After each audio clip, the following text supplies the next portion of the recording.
now, once again, Raymond Arroyo. Welcome back to The World Over Live. This past week, we've seen crude but coordinated terror attacks in New York, as well as a stabbing rampage in Minnesota. As these incidents mount, how is radical Islam's jihad against the West changing? For analysis, I'm joined by advisor to the Anti-Terrorism Caucus of the House of Representatives and a foreign policy advisor to Donald Trump. Welcome back to the program, Dr. Walid Phares. Dr. Phares, thank you for being here. Thank you for having me. I want to start with this Ahmad Rahami. He claims that it appears that he is just a lone wolf. People are saying he radicalized himself. He's not attached to any cell. Does that matter?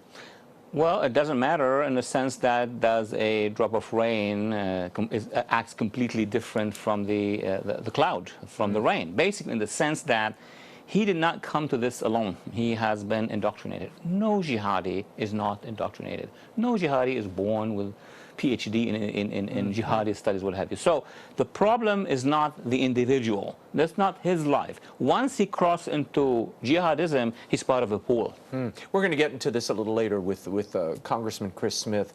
But the notion that we have an American citizen, and this is a pattern we're seeing, an American citizen plotting a terror act against fellow citizens. Is this the world we're just living in now? Is this the new front of this terror? Yes, Raymond. You and I have discussed this for the last 5-6 years, that eventually the jihadists are going to penetrate our civil society. So they don't have to come in from outside. No, it's over. The Muhammad Atta of the 9/11 era is gone.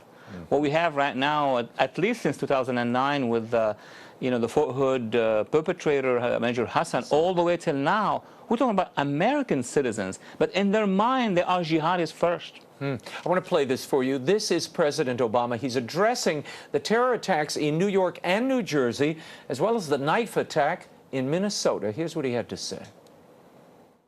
Meanwhile, while all this is going on in New York and New Jersey, we're also focused on the stabbing attack at the shopping mall in Minnesota. At this point, we see no connection between that incident and what happened here in New York and New Jersey. President says there's no connection. Is that accurate? Well, how can it be that there's no connection within one body?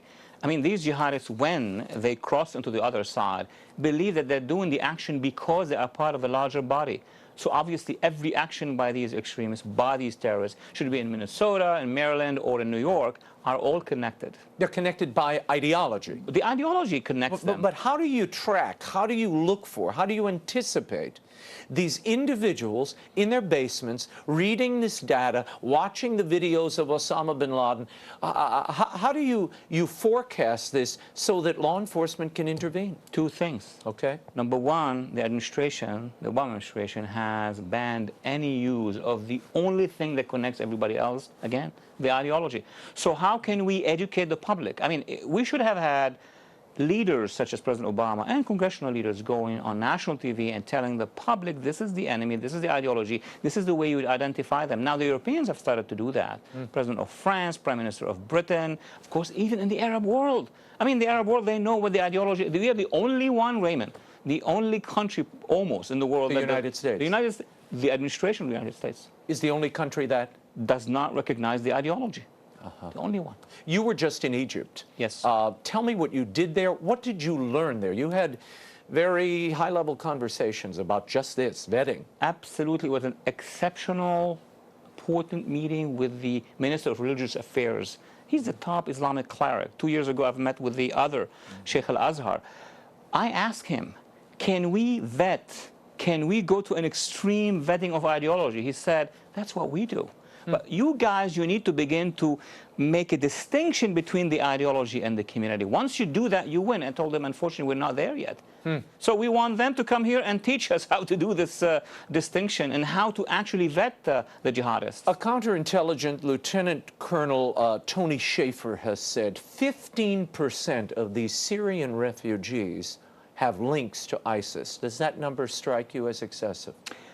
I don't have numbers, but what I know is if you take a sample of the war, the civil war in Syria, where there are studies that tell us how many Salafi jihadi are within the fighting force. I'm talking about the fighting force. Now, fighting force are young men able to do the war. So when you have a sample of migrants coming from a civil war, that's different from migrants coming from North Africa to work in France. That's a different story. We're talking about people who have left their country because of the civil war. Obviously, there is a chunk. Now the major put it at 15%, other 10%, but those percentages translated into reality, out of 10,000, out of 100,000, you will have jihadists, of course. Wow, that's scary. Talk to me about the Trump diplomatic outreach that we saw this week at the UN. You were there. Of course. And what happened? What did you hear? Well, first of all, against the criticism that Mr. Trump is somebody who's isolated worldwide. You were representing the Trump administration then? I am an advisor of the Trump campaign, of course. Okay. So when we meet with people, it means that people want to talk to the campaign. We listen to them. That's what we do, because we're not the administration, we're not the government yet. Right.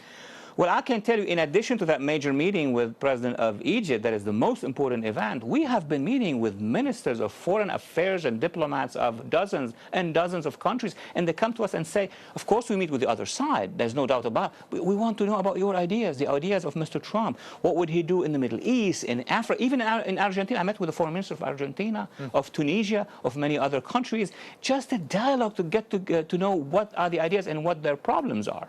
And what are they saying about the United States today? What are their challenges? Because if you read the papers, it is Donald Trump represents a marked departure, and the whole world would simply turn the United States off should he be elected. What did you discover? That's the propaganda machine of those who are challenging Mr. Trump in our elections. Because they have their friends and allies. I mean, our media, we know that our media, 80% of it is against Mr. Trump. So their allies around the world are carrying the same message. But when we meet diplomats, heads of states, prime ministers, they tell us, will we have a change in your foreign policy because we had all these problems, 5 ongoing wars, crisis here, crisis with Russia? They are hungry to see if they have a different alternative. Besides, in social media, it's not like in mainstream media. 90% of social media is asking about, will there be a change? I want to ask you for a moment about this Iran deal, the payment deal. $1.7 billion the United States paid to the Iranian regime, this after paying $200 million plus. Some are saying this money was nothing more than a ransom. I want to show this to you. This is Speaker of the House Paul Ryan. He took the Obama administration to task about this controversial Iranian cash deal. Watch. First, there was a payment, but it had nothing to do with the hostages, pushing legal and ethical boundaries to appease this regime. Your thoughts? Speaker Ryan is absolutely right on this issue. Those payments, first of all, they started even before the signing of the agreement, then through the signing.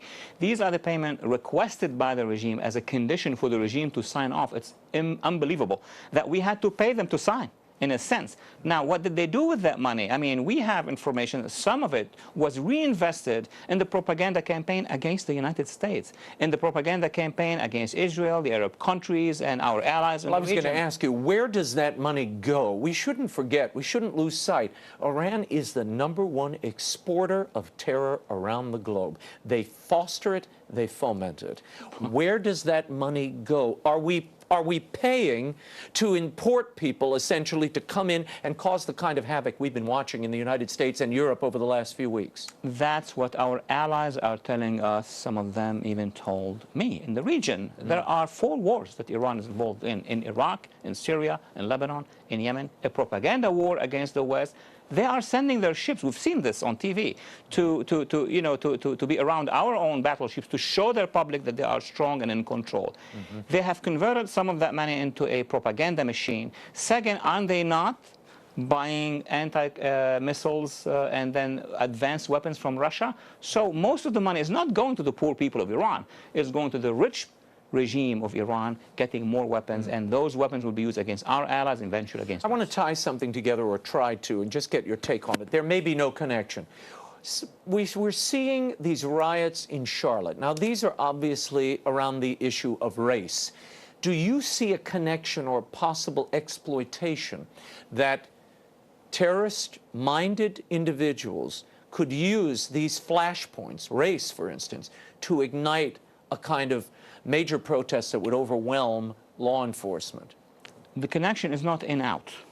So people who are part of these demonstrations, at least a majority of them, that's what we understand, are not reaching out to international foreign forces. But the out-in is happening in the sense that if you go online and you look at what the Iranian propaganda, the Muslim Brotherhood propaganda, or the radical anti-American propaganda is saying, they're encouraging this. They're saying this is what we need to do to destabilize the government of the United States. More important, the fact is that jihadi, of course, are going to try to penetrate any of these acts of violence, not to adopt them, but to weaken the resolve of the United States, obviously. Before I let you go, Pope Francis and an array of religious leaders this week gathered in Assisi. They urged that the world come together and that interfaith dialogue take place as a means of stemming this terrorism that we're seeing all over the world. Is dialogue possible with these individuals who are perpetrating these acts of terror? I think His Holiness is talking about dialogue between religious spiritual leaders. That has nothing to do with the jihadists. The jihadists are in an army that is marching, including to topple these spiritual leaders. Besides, if you want to have a dialogue with these radical forces, we do it before they are indoctrinated. When they are civil societies and minorities, this is when we need to talk to them. Can you have a civil society in some of these places now, given the destabilization in places like Syria, in Iraq? Basically, if you do not work beforehand, if you do not stop the jihadists from coming, it's going to be much more difficult. And at one point, it's going to be generational. It's going to take us 20 years. Very good. Walid Phares, thanks for your insight, and we'll have you back soon. Walid Phares' most recent book, The Lost Spring, U.S. Policy in the Middle East and Catastrophes to Avoid, is available at bookstores everywhere.